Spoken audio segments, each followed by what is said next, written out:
Welcome to the Futurist Forum. This is our first podcast, and we are attempting to throw light on different sectors, learning and development journey by bringing in leaders from each sector. We have here today Dr. Emily from Emirates Group that would like to get perspective on how learning and development is dealt with in this sector and how it has evolved over a period of time. I'm sure it would be a very insightful session. Thank you. Welcome to this podcast for the Futurist Forum. And we have our guest, Dr. Emily. And I would request her to introduce herself. All right. Well, look, thank you so much for having the conversation that we're about to have. Really, really honored and excited to be here.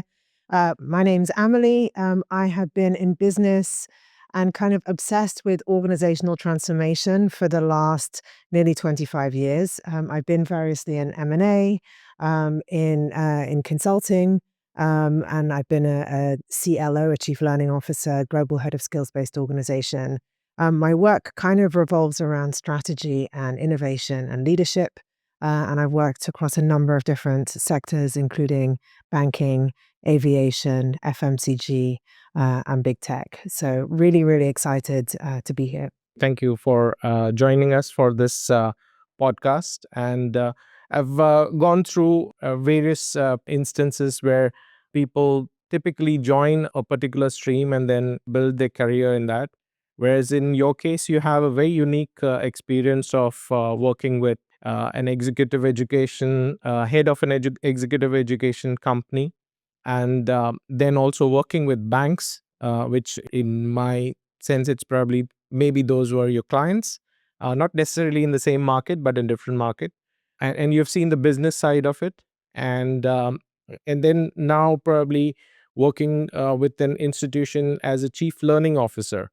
So if you could throw some light in terms of what made you think that you should work for probably work in this space of learning and development and probably do something and probably contribute from your side. Yeah.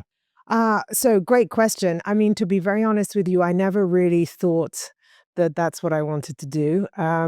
I have always just been absolutely fascinated by transformation and by growth. And so that explains, as you rightly point out, this sort of slightly schizophrenic looking career. I've just really gone where I found really interesting work.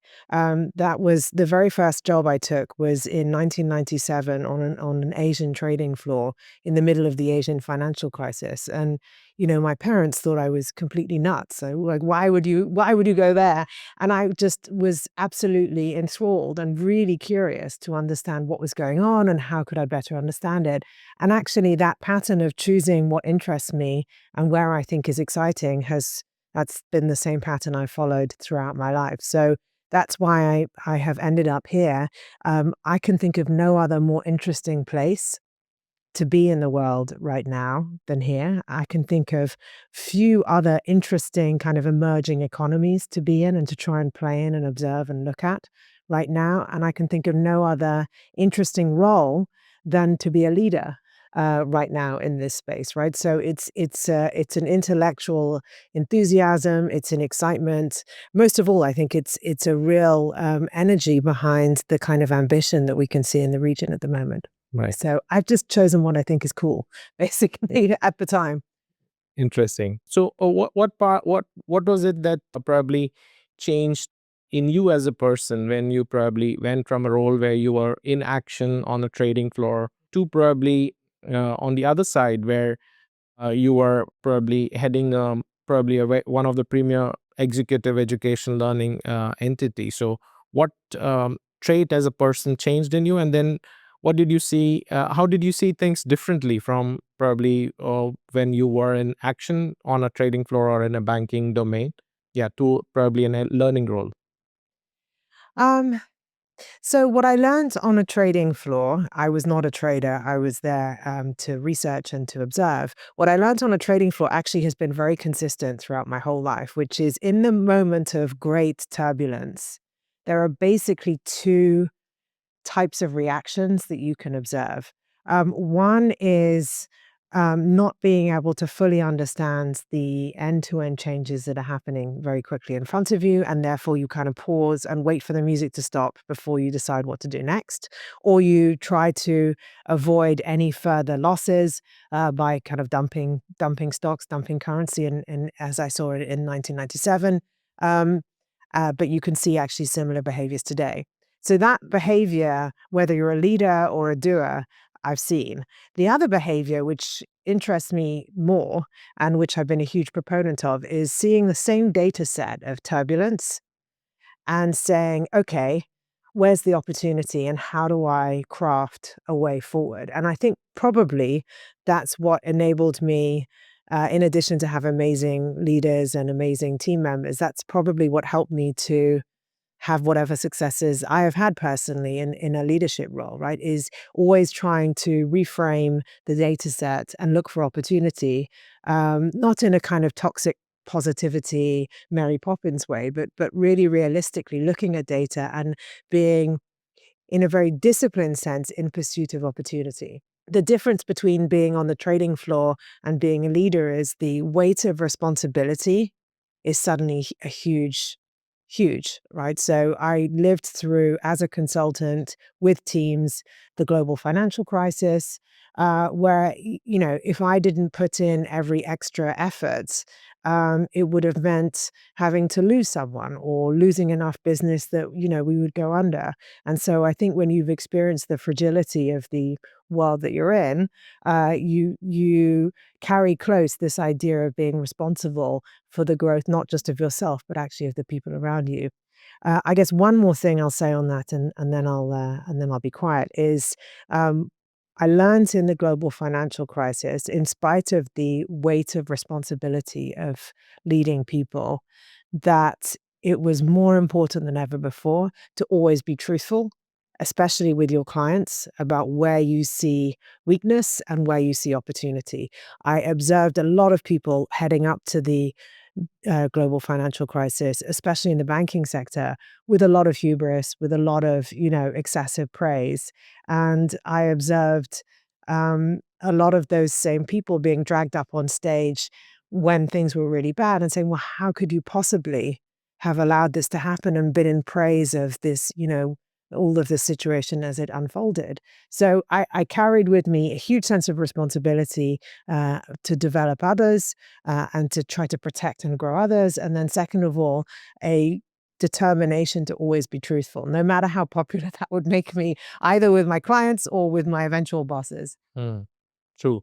And so when you mentioned about financial crisis, and so what, did you witness the Barings Bank collapse and Nick Leeson and the episode? And then did you find anything similar during, I know, a subprime crisis and in from a human behavior perspective? I observed, I was actually very close to two of the banks that in the European market collapsed and then had to be rescued by the various governments, and saw firsthand what that felt like, both from a kind of identity shift, as well as, what happens to people when they go from thinking of themselves as, one thing to then being, you know, basically the receivers of a lot of anger and huge mistrust from the rest of the world. If you're asking what are the similarities, I think the similarities were um, really around the effort that goes into keeping a system the same versus the effort that goes into trying to recreate a system. Often, what I've seen across all of the waves of disruption that we've seen, and arguably we've seen sort of 12 or even 27, depending on who you look at, since the 1990s.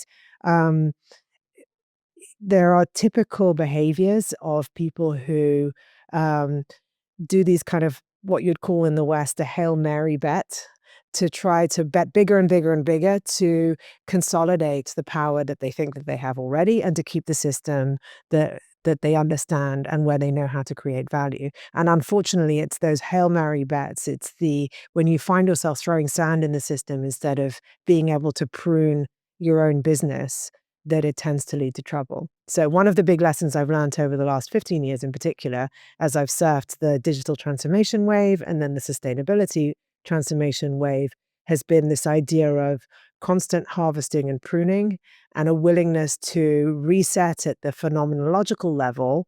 What is it that we actually do, and how do we need to recreate the system that we work in, even as we're working in it?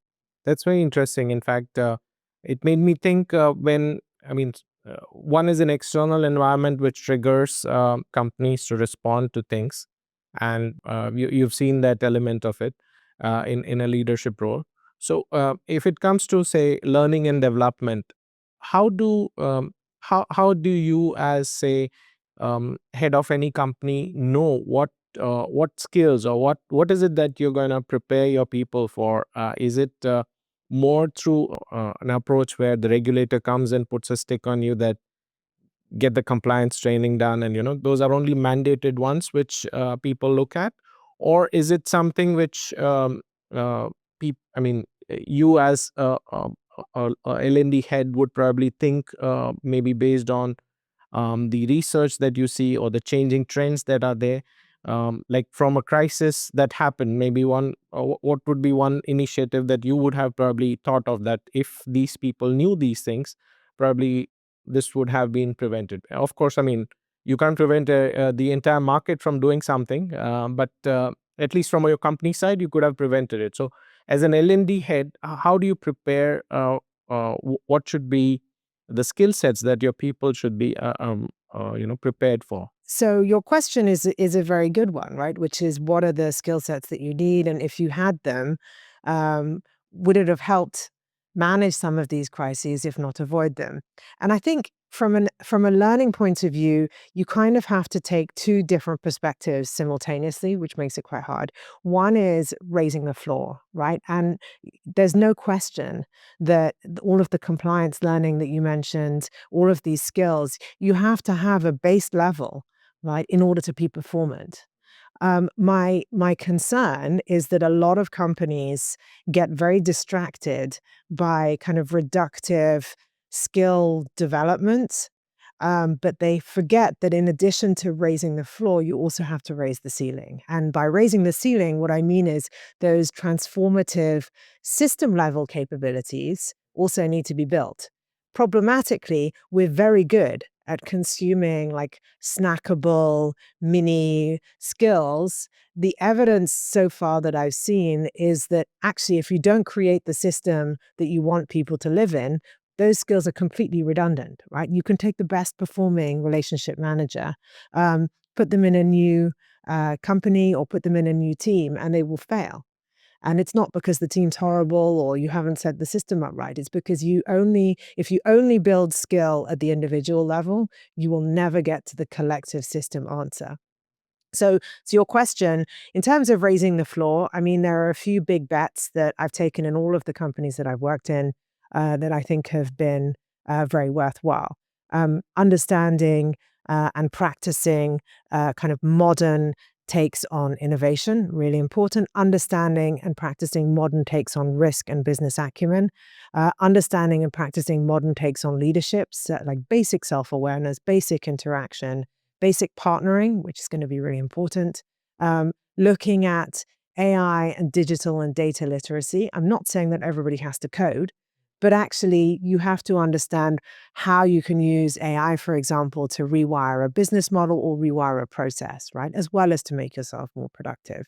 Um, so those are some of the kind of major big skill bets that I would make that everybody just needs to have. And unfortunately, again, I'm not throwing shade on business schools or universities, but unfortunately, the main responsibility to teach those skills is actually at the company level, because most business schools, most universities don't do a lot of that, or they don't do it broadly enough that everybody kind of comes out with a similar and refreshed understanding. That's raising the floor.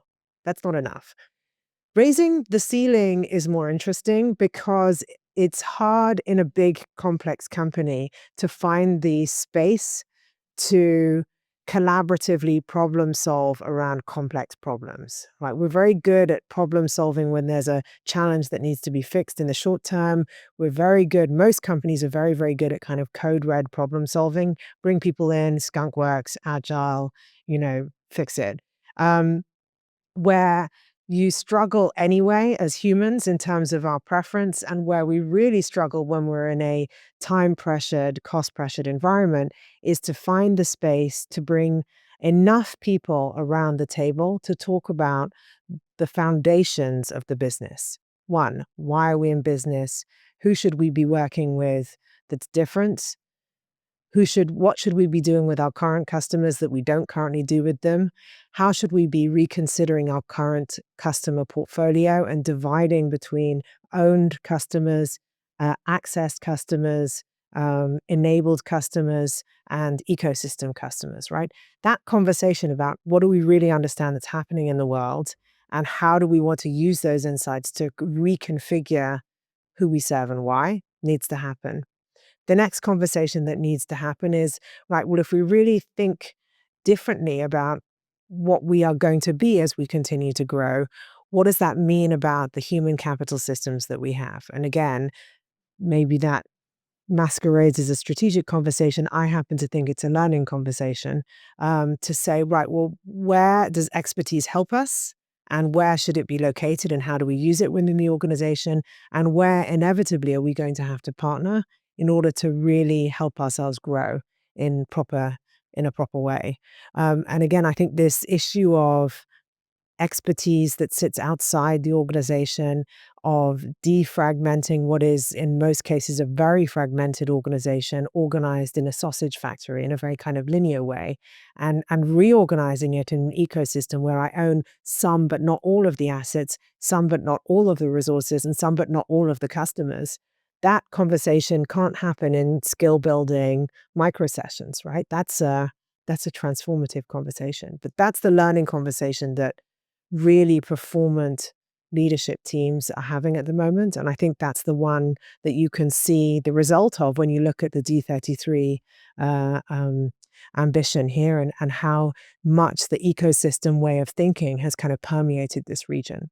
It's a long answer to a short question, but True. hopefully that No, makes I mean it's an interesting thought on the ecosystem way of thinking, and I think in across the region you would find something that's happening as an initiative. So your Vision 2030, uh, put up by Saudi government, and so on. I mean, each region within GCC, each country is trying to come up with some similar initiative to bring that convergence of all different sectors toward one common goal. So and I think that it's a very interesting point about skill sets when you said innovation, AI, leadership, and more of adapting to the change that is there. So that brings me to my next question, that uh, maybe if you could share any one leadership or initiative, or one learning initiative that you have taken in your department, and what have you learned about human behavior, and how they respond to some of these an initiative that you would have taken, and what are your learnings from that in terms of how could you have probably done it in a different way? Mm. Um, Look, I've been lucky enough to sit uh, with a lot of senior leadership teams and look at a lot of different initiatives. I think some of the best learning initiatives that I have participated in, either as leader or as faculty, have been around these disruptions and helping leaders in multiple industries address them. Because the same behavior comes in, right? I don't understand the system, therefore I'm freezing a little bit because I'm not sure exactly how to act. I need to figure out and try to analyze my way out of what is a complex adaptive change, right, which I can never analyze my way out of. That's the kind of going in assumption. What I noticed every time you lead people through a transformation kind of learning initiative like this is a similar pattern of re-understanding the world, and I know that sounds very grandiose, but trying to show people the world as it is, as opposed to the world that it was when they joined the business environment, is number one. Asking those questions that I asked before around customers, around the phenomenological question of why are we in business? Do we still think we're a bank to sell products? Do we still think we're an advertiser to sell this product? Do we still think that you have to own your hotel facilities in order to be, in order to make money? Do you still think that you have to own a fleet of cars in order to help people get from A to B? So really getting them to question at an existential level, what is it that we're here to do and how do we create value? That has been powerful. Once you can get people to do that, they suddenly become enormously curious and hungry to understand what's actually going on in the world. So once you've shown them that empirically, unless you do this, you will not grow as an organization, then typically they then are incredibly anxious and excited to pull the world in front of them and really start to understand it. So in the case of the digital transformation kind of wave, that really looked like digital acceleration teams. It looked like getting people to suddenly understand the digital consumer world and what that meant for what we hoped for and what we feared. It's different than what it was before. In the case of the sustainability transformation waves, that was really around understanding beyond policy, beyond advocacy, where are the opportunities for us to completely rewire not just our practices and our supply chain, but actually create new value from circular economies. What should we do with the stranded assets that we already have and that we're going to create more of as industries? So then you can have a proper business conversation. And that has been really exciting. It's like giving people the space to have this entrepreneurial conversation that if you've been living in like code red, you don't get to have that all the time. And though that's the raise the ceiling conversation that I most enjoy, I think. Interesting. So, in your experience, what do people or other employees, I would say, in an organization look forward to? I mean, since you said about AI and all these initiatives about sustainability and digital transformation, um, do they respond, or do they want more of a training which is self-paced or micro learning, sitting behind a computer? Or do they want, like, or they participate more in a live session where someone is leading the training? So, and how do you measure that? Yeah. So look, I think because of the advances in consumer entertainment, um, people are very, very intolerant of waste, right? Nobody wants to go and sit and watch somebody reading out PowerPoint slides until we all just want to go to sleep or cry. And, there are so many older kind of sessions that now you can just make them 30 seconds, make them 3 minutes, that, I think we should. And I think people are generally very grateful when you don't waste their time. I think a lot of the things that we've been discussing are actually more habits than they are learning per se. And we're so lucky today to have things like brain training games, things like our mobile devices, where if it's a habit that you're trying to teach rather than knowledge or the strategic kind of collective conversation, I make a lot more use today than I ever have done before of kind of sprint-based learning. Play this game 5 days a week for 6 weeks and suddenly you will have all of the mortgage knowledge that you needed to know. And in fact, 30% better recall than if you had to go to a training for a day on mortgage. Okay? Same as with acronyms, same as with a lot of things. So figure out what could be done on your own, what could be done as a habit, and do that. That's the first thing. The second thing is, look, I mean, the world I find incredibly exciting right now. A lot of people find it quite scary and confusing, which is also very legitimate. So I think in learning where you can give people some clarity and some sense of confidence that, we don't have all the answers, but actually, first of all, it's going to be okay. And second of all, there is more agency than we've ever had before to actually recreate a system that we want to operate in. I think it's having that kind of, again, existential conversation live that needs to happen. I think people are generally incredibly excited to learn. The idea which I am very old. I was kind of born into, which is you go through school, you go through university. If you're very lucky, you get to do a PhD, and then you're kind of done. That just doesn't work anymore, right? When you've got 40 or 50% of your workforce that is over 40, let's say, that means it's been 15 years at least since they've had formal education. How much has the world changed in the last 15 years, right? So we can't possibly have everything that we need.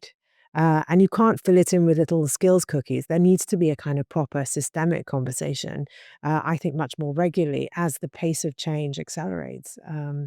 So, in general, people are very, very up for having that big picture conversation. In general, people are very excited when we make use of their time, when it's very practical.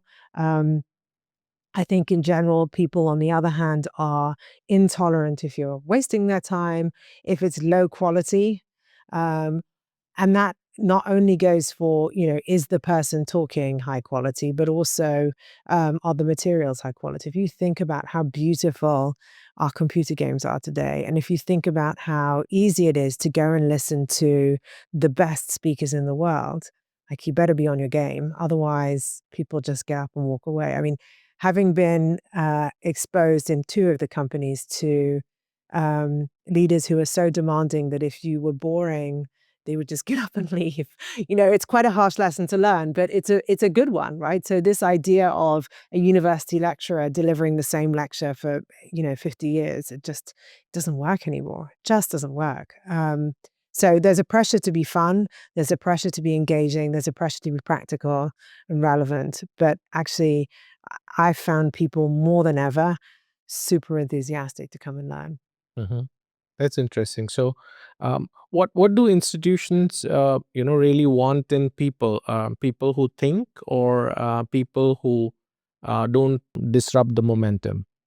It's a tough question because I think what should people want is people who are able to, in a coordinated way, both accelerate momentum and disrupt it at the same time. What happens instead? We tend to hire people who are acquiescent and agreeable.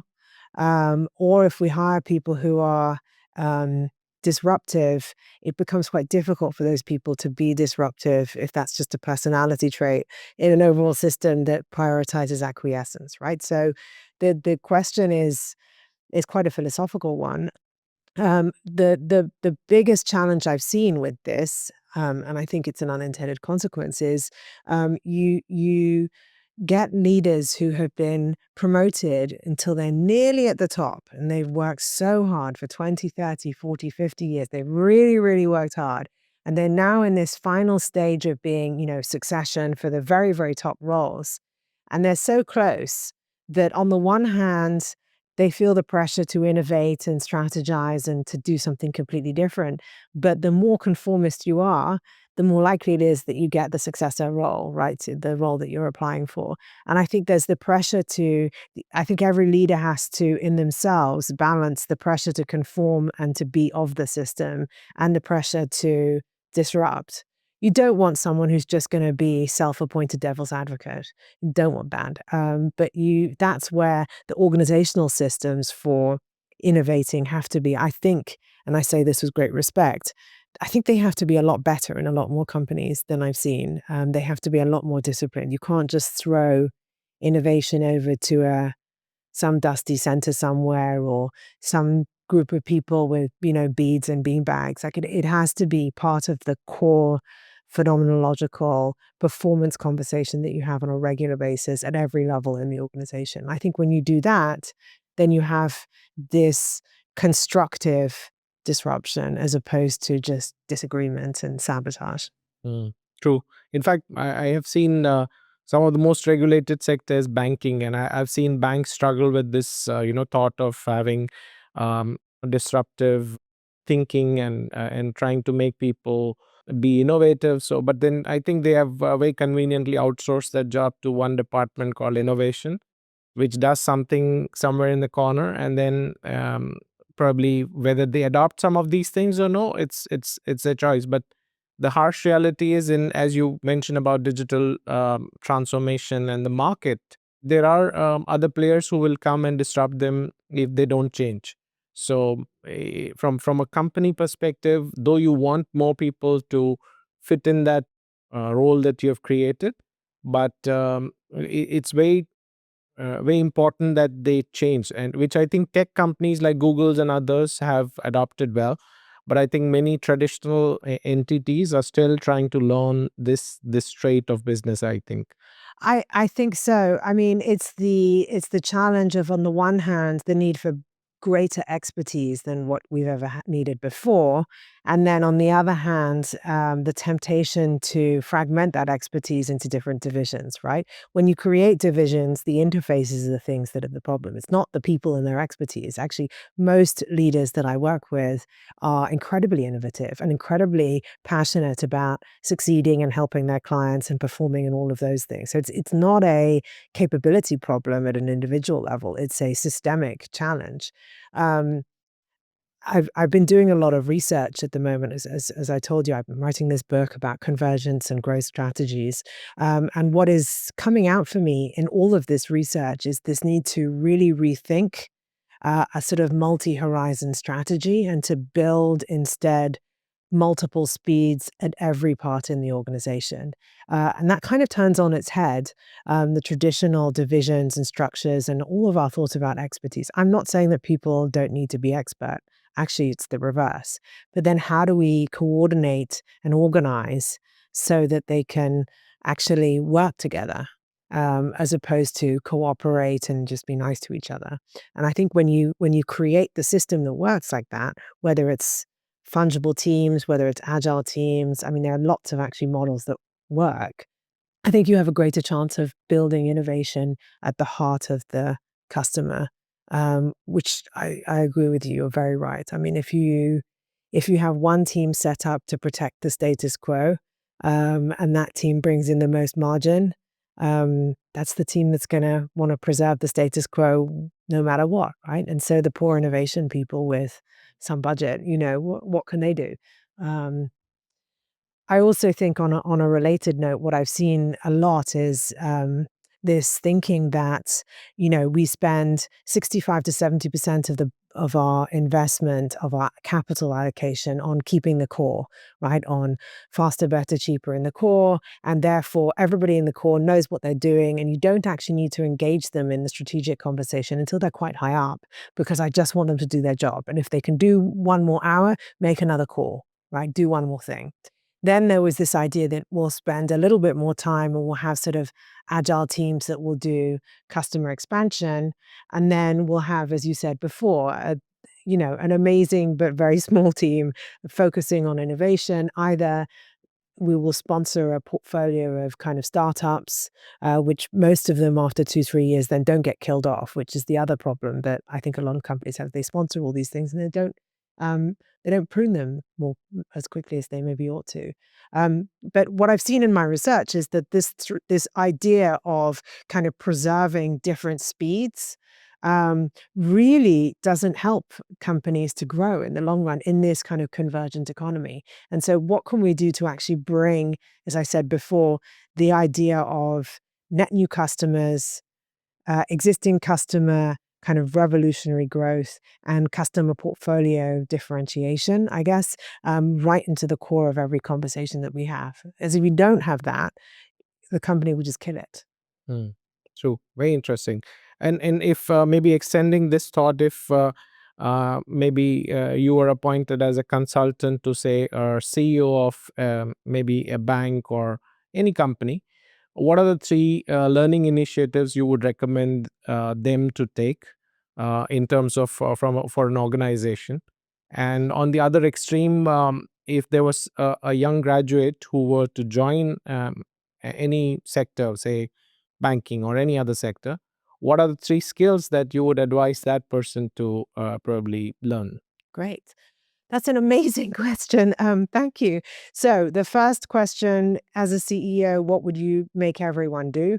I would, as much as I can, and I know this sounds super bohemian, so forgive me, I would build, first one, global citizenship, right? You've got to understand what's going on in the world. So that means everybody needs to have a basic understanding of, macroeconomics, geopolitics, the demographic shifts in the world right now, and some ability to talk about all three of those things and talk about, well, what does that mean about people today, what they hope for, what they fear, what kind of world are we operating in? That's the first skill or initiative. Second initiative I would do is, all right, if we understand the world that we're in, and probably the need to reinvent parts of that world, right, which are not really working at the moment, how then do we size the opportunity by understanding the big kind of shifts that are happening from an industry ecosystem point of view, right? It's tempting to look at the industries as independent kind of linear disruptions. And it's my belief, based on the research that I have, that that's not appropriate anymore, that actually we are in the middle of a global economic reset. And therefore, looking at the opportunity across different industries would be a really important thing. Second thing. Third thing is, I would really get people to, once they've understood the world they want to live in, and they've understood where opportunities could lie, um, to have a very structured conversation about how do we grow? What do I need to give up in order to get there? How do I actually need to work? And who do we need to partner with? So those are the big conversations that I would have everybody in the organization doing. I really think we over hierarchize and we over kind of customize sometimes, and it's based on our bias that somebody coming into the organization is, you know, inexperienced, and therefore they don't need to know those things. They absolutely do need to know those things. To your second question, graduates coming in, well, first of all, I think the ability to partner and to disrupt in a positive way. So those kind of two big social skills are really important. The second set of skills I would probably look at are around innovation and technology. So, wherever you go in the organization, you need to have enough understanding of what's the potential, because that's the accelerant to change. I think that's the second thing. And then, probably the third thing is something around emotional resilience, discipline, and optimism. I don't know if you can put those things together. I hear people talk a lot about resilience, but often I think it's overexpressed and it becomes rigidity and fragility. So I think it's resilience with optimism creates this kind of superpower of, being able to regulate yourself enough to see opportunity. I think if you then combine those things, what you've done is you've given the organization and everyone in there an opportunity to see where the next opportunities are and then actually to seize them because they can work together. They're not so focused on their own job and their own protection that they can't kind of reconfigure. And then I think it's this kind of building ecosystem leadership. Together, I think those things make up a quite good cluster of ecosystem leadership skills. Interesting. So if I mean, there's so much talk about AI and things around AI. So if we say remove AI and I mean hypothetically, if there was no Chat GPT tomorrow, no Perplexity, no Gemini, what is that one capability gap that you would see immediately in employees? Well, look, I mean, I think AI gives us speed and it gives us, within reason, it gives us insights, it gives us processing power that we never had before, and it gives us, some can argue, although people often disagree with me, the ability to unlock our imagination in a way that maybe we hadn't before. AI is a man-made thing though, right? So those capabilities were already there. It's just that we have greater processing power, greater system power, natural language processing power that we didn't have before. So I don't think that you would see capability gaps per se. I think that things would slow down a bit. But ultimately, the power to unlock imagination, the power to look across boundaries, the power to generate even bigger insights. Those are human capabilities, right? AI is not human yet. It's created by humans. I think conversely, what we'll see more of as we continue to see AI kind of dominating and and really encroaching on all of the things that maybe aren't helping us, is we'll see more people able to elevate the value that they bring to the organization, right? Because you have less automated kind of menial things that people don't want to do, and therefore they can spend their time better. Right. And if I were to probably ask one question from your personal, experience, any one failure, that you have experienced in a learning initiative that you took in an organization, or I would say maybe a challenge that you faced in a learning initiative that you introduced in an organization, and how did you overcome that? Well, look, life is full of failures. I think we have to kind of move on. One learning I think that I have often had is the need to resist reductive skill-based learning. This is coming up so many times, and I'm not saying that we don't need to have quick shot in the arm skills, but I have, when I've not listened to my gut and I have delivered kind of quite reductive skill-based training, it's not a failure. People enjoy it and, gets good marks. Have I moved the needle? No, because I haven't had the systemic conversation. So I think what I've really learned is, back to our earlier conversation, the importance of trying not to autopsy skills and take them one by one, finger by finger, until you've recreated the whole skeleton, because you'll never get there. And trying to really think about balancing raising the floor with raising the ceiling, right? Build the skills, yes, so that everybody can perform, but really force the conversation about the system level. Otherwise, it doesn't happen on its own. It's hard because people don't want to have it. True. And I mean, you also mentioned this ecosystem leadership, Yeah. right? Yeah. Could you explain that a little bit more, especially in today's context where you have, I mean, I call this without naming anyone, but I mean it's like a VUCA world where you have volatility, uncertainty, and you have complexity and ambiguity, not only from a business perspective, but also regulation, also from the word that you use, global reset. I like that because I think a lot of things are changing from a rule based system. I think we are moving somewhere else because the rules itself are being changed. Changed. Yeah. So how would you respond to that? Yeah. Yeah, I mean, look, it has felt very enervating in many ways to be a leader for all of the reasons that you've just described over the last 15 years. It has felt volatile and complex and very ambiguous. Um, and what I would say is, I think we feel that way and we feel that we're in a state of permanent disequilibrium because we're right in the middle of one of these bigger end cycle kind of shifts economically. At the same time, we've got industries that we've noticed that have been linearly disrupting that are converging into system disruption.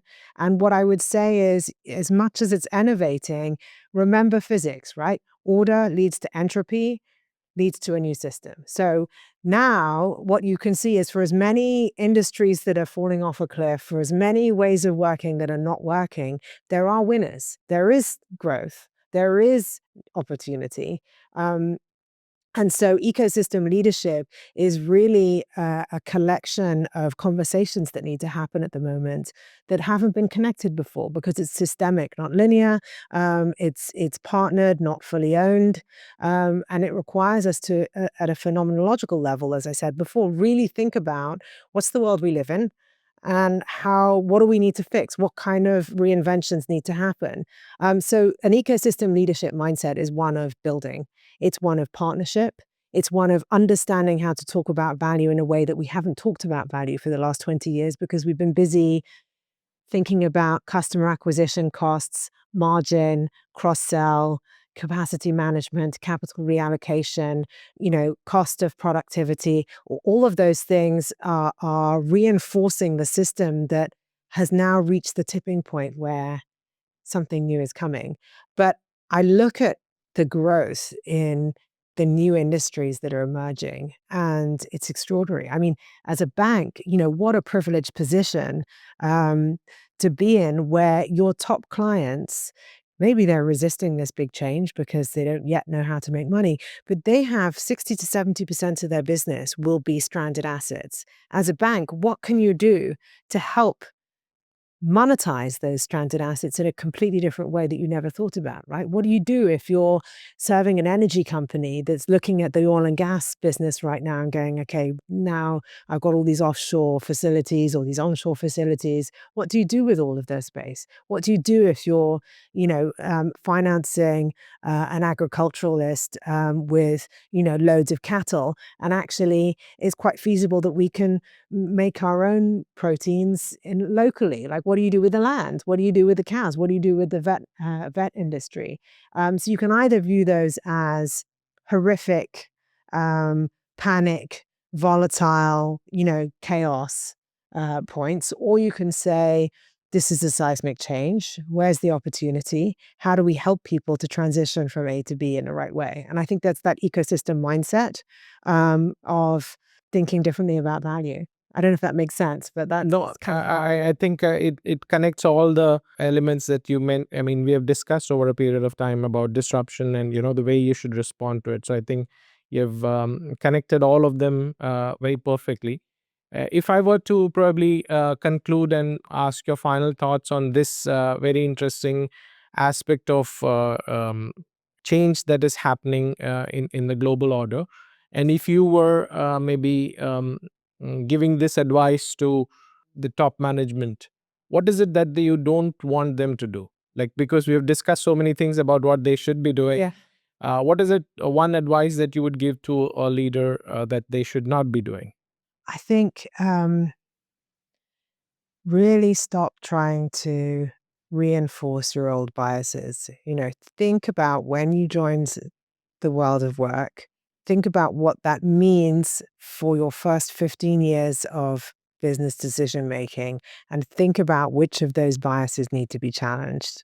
And then do the work of, there's no shame in not having the answers. The shame is in going double and triple speed on stuff when actually you just need to come together and talk differently. A lot of top management that I see are extremely good at that, right? So it's not a question of them not wanting to do it. It's a question of finding the space and the right structures and the right environment to have those conversations. Right. I think that really is very important, because I think that also connects to the disruption element that you mentioned. So if you operate from the same I know zone, then probably you won't be able to handle the uncertainty that you're going to face or are already facing. So I think that was wonderful. I think I'm very happy that we could cover all the elements, and thank you for sharing your thoughts and experience on each of these elements. Especially, I like the ecosystem leadership thought as a thought, and the concept.